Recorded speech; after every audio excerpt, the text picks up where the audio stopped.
November ಕ್ರಾಂತಿಗೆ ಮತ್ತೆ ಜೀವ. ಡೆಲ್ಲಿ ಅಂಗಳದಲ್ಲಿ ನಿಂತು ಪವರ್ ಶೇರಿಂಗ್ ಬಗ್ಗೆ ಡಿಕೆಶಿ ಮಾತು.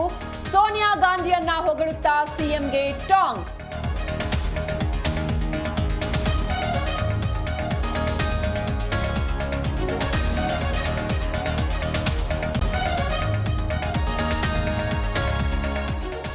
ಕಾಂಗ್ರೆಸ್ನಲ್ಲಿ ಮತ್ತೆ ಸ್ಫೋಟವಾಗುತ್ತಾ ಜಾತಿ ಫೈಟ್. ಇಂದು ಸರ್ಕಾರಕ್ಕೆ ಒಳ ಮೀಸಲಾತಿ ಸಮೀಕ್ಷಾ ವರದಿ ಸಲ್ಲಿಕೆ.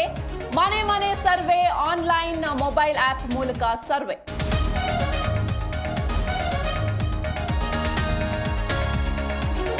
ಟಿಪ್ಪು ಹೊಗಳುವ ಭರದಲ್ಲಿ ಮಹದೇವಪ್ಪ ವಿವಾದ. ಕೆಆರ್ಎಸ್ಗೆ ಅಡಿಗಲ್ಲು ಹಾಕಿದ್ದು ಟಿಪ್ಪು ಎಂದು ಎಡವಟ್ಟು.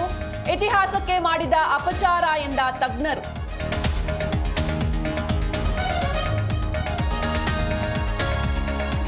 ನಾಳೆ ಸರ್ಕಾರದ ವಿರುದ್ಧ ಸಾರಿಗೆ ನೌಕರರ ಸಮರ. ಇಂದು ಸಾರಿಗೆ ನೌಕರರ ಜೊತೆ ಸಿದ್ದರಾಮಯ್ಯ ಸಭೆ. ಹಲವು ಬೇಡಿಕೆ ಈಡೇರಿಕೆಗಾಗಿ ಒತ್ತಾಯ.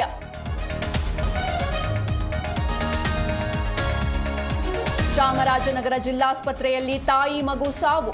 ವೈದ್ಯರ ನಿರ್ಲಕ್ಷ್ಯವೆಂದು ಸಂಬಂಧಿಕರ ಆಕ್ರೋಶ. ಆಸ್ಪತ್ರೆ ಬಳಿ ಸಂಬಂಧಿಕರ ಪ್ರತಿಭಟನೆ.